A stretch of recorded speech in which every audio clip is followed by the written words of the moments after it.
I left the baby in the locker. When I picked up the phone, I was taken aback by the ridiculous statement made by David, which came through amid his boisterous laughter. At the same time, I tilted my head in confusion, not understanding what he meant. Right beside me, our daughter, whom David referred to as the baby, is sleeping soundly. If you're talking about our daughter, she's right here with me. Huh? Maybe he thought I was joking because he responded with, "Don't play tough with me. I'm not pretending anything. It's true." Then who's the baby in the locker? Then, I realized David had put a baby in a locker, and I went pale. My name is Heather Johnson. I'm 33 years old this year. Usually, I work as a preschool teacher, but I took maternity leave 6 months ago when our daughter, Emily, was born. Parenting has its challenges, but I was managing and enjoying it because my child is so adorable. My husband, David, is a businessman of the same age. We met through a mutual friend's introduction and got married 2 years ago. My friend once told me, "He's a great catch, but he just hasn't found the right person." And indeed, from the moment I met David, I thought he was quite the catch. Standing around 6 feet tall, and when I heard he worked really hard as a businessman, I was instantly attracted. He's also very considerate, and while we were dating, he always respected my opinions. I always wondered why someone like David hadn't married yet. When I asked David directly, he'd say something plausible like, "I just didn't find the right person." Deep down, I was glad David chose me. Even after our marriage, our life went on without any issues. At first, we spent quality time together, then found out I was expecting. Being a preschool teacher, I adore kids, so I was ecstatic when I learned I was pregnant. Eagerly, I shared the news with David. "Hey, honey! I'm pregnant." "Really? That's awesome." "I know, I'm so excited." "Thank you." David took my hand in joy, doubling my happiness. We both eagerly awaited the birth of our child. About 8 months later, Emily was born. I thought David would be over the moon, but he seemed a bit down for some reason. Maybe he was just overwhelmed with the reality of being a father. A kind of paternal postpartum depression, perhaps. "What's wrong? Aren't you happy?" "Well, I just remembered I'm not very good with kids. I'm just worried about it." "Don't worry. You'll get used to it. And hey, I'm a preschool teacher, remember? Leave it to me."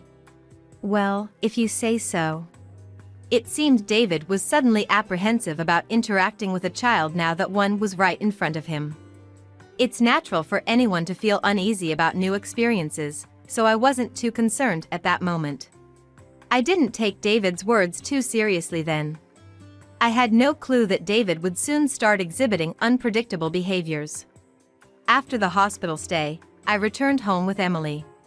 Even though I'm a preschool teacher, I struggled a bit with first-time parenting. The late-night feedings were the hardest, and the sleep deprivation was mounting day by day. I tried my best not to wake David up every day as he had to go to work, but 1 month after giving birth, my body ached everywhere. Lack of sleep was taking its toll, and I found myself wearing thin. One Sunday, when David was off work, I asked him, "Could you please watch Emily for a bit?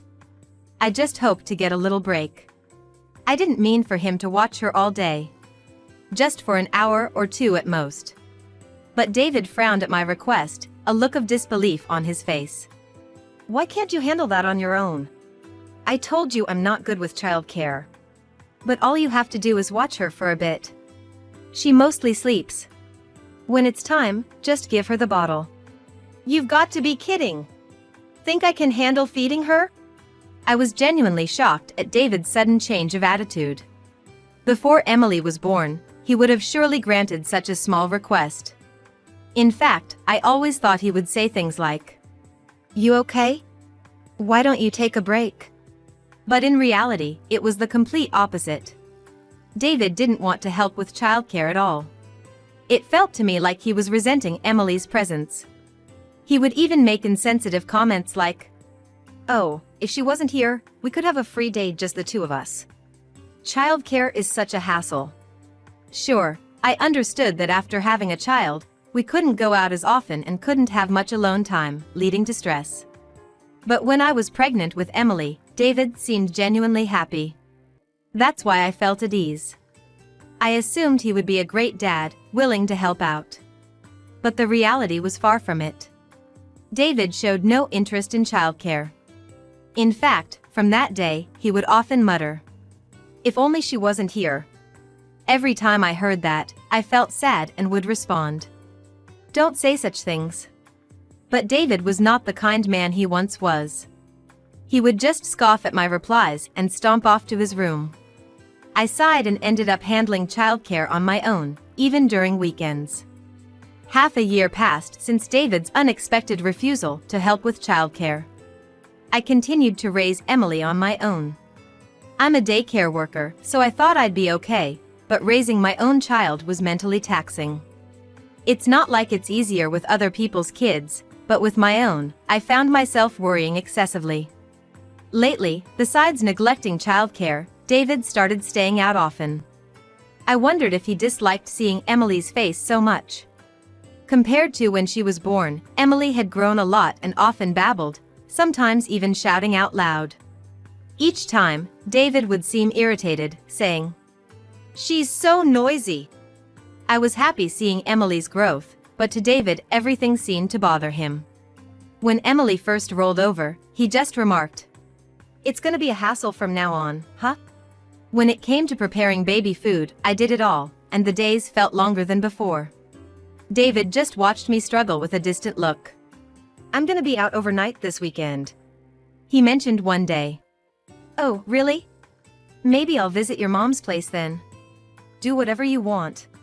While my parents lived out of state, David's mom lived just a 10-minute walk away. So, during tough times, I would seek help from my mother-in-law. She loved her first grandchild and was a huge help. "All right, I'll do that." David disliked caring for Emily on his days off, and he came home late on weekdays. On weekends, just went out without saying. I had gotten used to essentially being a single mother. The following weekend, after David left, I prepared to visit my mother-in-law, but I noticed Emily had caught a cold. She was coughing and had a runny nose. It wasn't severe enough for a hospital visit, but I felt bad taking her outside, so I called my mother-in-law. "I'm sorry. Emily caught a cold, so we won't be coming over today." "Oh dear, that's unfortunate. But it can't be helped. Please come over anytime you'd like." "Thank you very much." My mother-in-law was disappointed not to see Emily, but she was considerate of our situation. Grateful for such a supportive mother-in-law, I decided to spend the day quietly. Emily, who was sick, didn't seem too bad and was actually in a good mood.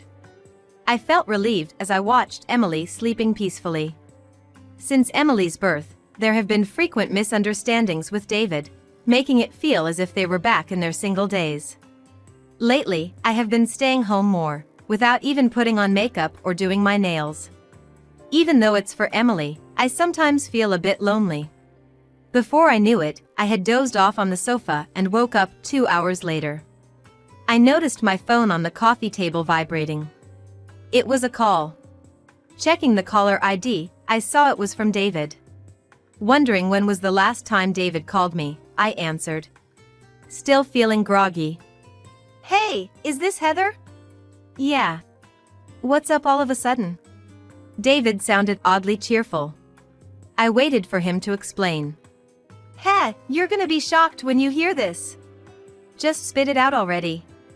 Getting a bit annoyed with David's teasing, I was taken aback by his next words. "I stuffed the baby in a locker at the train station." "What? A locker? What's he talking about?" As I tilted my head in confusion.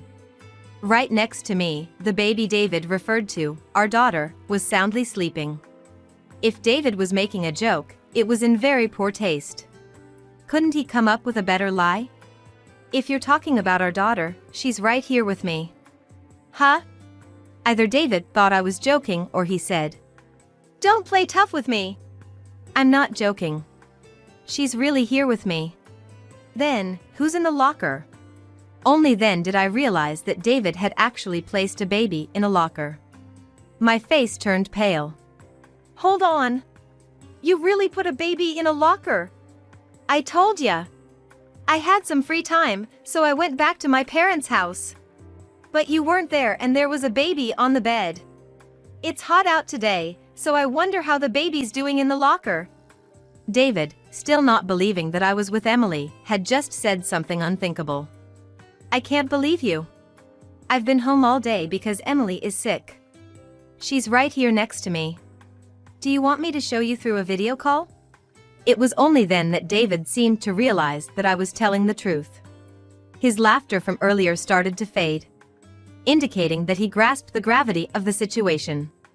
Wait, then whose baby is? Just take me to the locker now. While I had questions about why there was another baby at David's parents' house, saving the baby was the top priority right now. I took the sleeping Emily in a baby carrier and headed outside. After a short while, David drove up, so I got in the car. Seeing Emily, he was utterly shocked. I can't believe he mistakenly put his own child and another baby in a locker. I had various resentments, but it wasn't the time for arguments. When David got out of the car, he hurriedly returned to the locker. It's okay since I just put the baby in. I glared at David, who was nonchalantly trying to reassure himself, and quickly opened the locker. Oh my! Inside was a baby, exhausted from the heat. I immediately picked up the baby and fed it the milk I brought. The baby managed to start drinking once the bottle was given. See, the baby's alive after all. All that worrying for nothing. David's absurd comment made my blood boil. How could you say that? We were just one step away from this baby losing its life.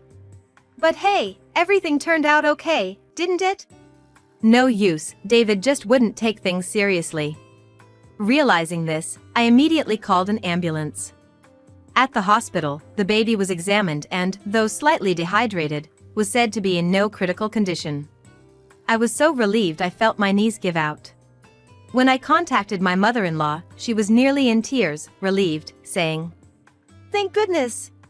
Turns out, she was babysitting the child of a friend she met in her cooking class. While she was in the restroom, the baby disappeared, and she had been searching frantically. I'm so sorry. This all happened because of David. It's not your fault, Heather. David is the one to blame. Who in their right mind puts a baby in a locker? My mother-in-law was furious, ready to give David a piece of her mind. But we managed to calm her down for the moment, and she contacted the baby's family. The baby's grandmother, who seemed understanding, said, "As long as the baby's safe." But I couldn't help but feel guilty. All the while, David was just spacing out, looking uninvolved. After a while, my mother-in-law and who must be the baby's grandmother arrived to pick up the baby. Following them was a woman who seemed like the baby's mother. Upon seeing this woman, David's eyes widened in shock. "Oh, Jessica. What are you doing here?" The woman David pointed to, calling Jessica, was the baby's mother who arrived late. "That's my line. Why are you here?" The mother shouted, looking like she was on the verge of a meltdown. My mother-in-law, the baby's grandmother, and I just stared in surprise at their exchange. "Let's move this somewhere private. My place." With the tension in the air, we all got into Jessica's car and headed to her place. No one spoke. David looked pale as a ghost. Only the occasional cries of Emily and Jessica's baby echoed in the car. So, care to explain what's going on? Once we arrived at Jessica's place, we were ushered into the living room. My mother-in-law and I, Amy and her mother, and David are sitting facing each other. David looked like he was about to be judged, while I felt like an innocent bystander caught in the crossfire. What exactly was the relationship between Jessica and David? More importantly, what's the relationship between you two? Driven by curiosity, I had to ask. Depending on their answer, our next steps would change. My mother-in-law certainly never expected that her friend's daughter and her son, David, knew each other. She was clearly flustered by this revelation. Only David seemed to fully grasp the situation, his face going pale. It seemed something very wrong had taken place. "I've been seeing David," said Jessica. I was utterly speechless upon hearing this. Is she dating David? David is my husband. Does that mean he's been cheating on me? But for Jessica to so boldly announce this to me, his wife, seems strange. Wouldn't she try to hide it? Is that true? I'm David's wife. Are you two having an affair? David doesn't reply. I took his silence as an affirmation. However, Jessica shakes her head. While one suggests they are cheating, the other denies it. What's going on? I was deceived. I had no idea David was married. I heard he was single and that's why I dated him. Why didn't you tell me? Ah, now I understand. I shot David a fierce glare. Lying about being married and making moves on another woman? What a lowlife. According to Jessica, they met through a dating app about 6 months ago. Around the time Emily was born. Jessica's baby was just about 2 months postpartum then. It's surprising that she started using a dating app so soon, but she felt the desperate need for a father figure for her baby. The baby's biological father disappeared when he found out she was pregnant. While I can sympathize with Jessica's situation, that doesn't justify having an affair. However, since Jessica didn't know David was married, I can't blame her. All my frustration was directed at David. You really did it this time, didn't you? Putting a baby in a locker is already a crime in itself. And now you've cheated too. What a despicable man. I shouted, even in front of my mother-in-law. I could tell she was angry to learn what her son had done to his wife. She looked like she wanted to intervene, but Jessica and I were confronting David so aggressively that she didn't get a chance. I didn't know either. I didn't know Jessica had a kid. If I'd known she had a child, I wouldn't have dated her. This is fraud. How are you gonna fix this? David retorted. What do you mean fraud? You're the real fraudster here. I had no idea you had a wife. Why didn't you tell me? And locking up my daughter in a locker? Are you out of your mind? I made a mistake. I intended to take Emily with me. How was I supposed to know she was your child? If you had told me about the child, this wouldn't have happened. I was planning to tell you eventually. Timing is everything with these things. Things were spiraling out of control. Emily and Jessica's child started crying loudly because of the shouting, so my mother-in-law and Jessica's mother tried their best to console them.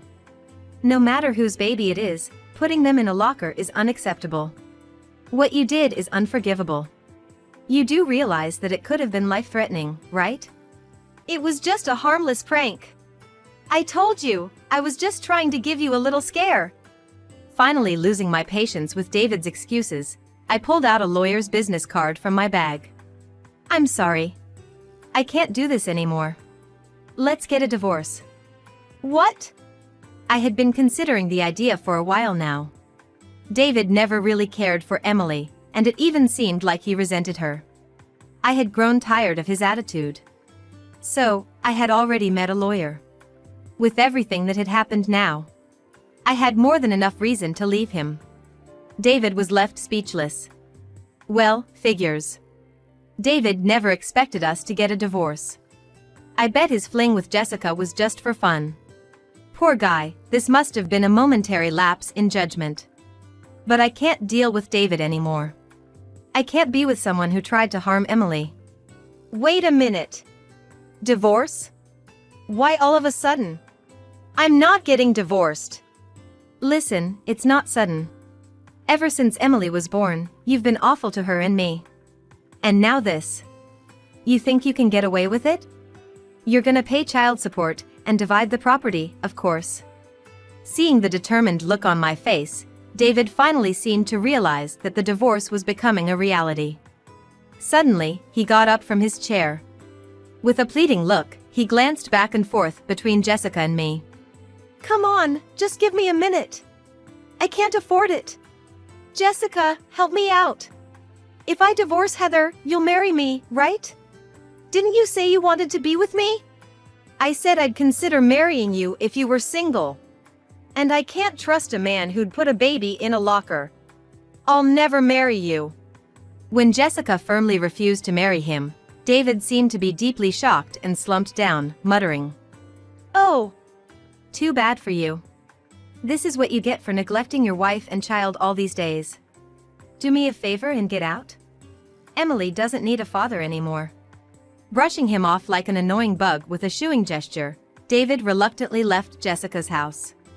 In his hand, he clutched the business card I'd given him earlier. "I'm not sure if he'll contact them properly, but if he comes back, I've sworn to myself that I'll send him away. I'm sorry for dragging you all into this. And Jessica, cheating is unacceptable, but you're a victim too. You can find someone way better than a guy like that. I'm really sorry for what David did. I'm glad I realized early on what kind of person he was." We looked at each other and laughed. It felt like a weight had been lifted off our shoulders. After that, I left Jessica's place with my mother-in-law. Emily, amidst all the commotion, had once again fallen into a peaceful sleep. I want to live my life hoping only for his happiness. Even as a single mom, I'm going to raise Emily to be a wonderful adult. Then, my divorce from David was finalized.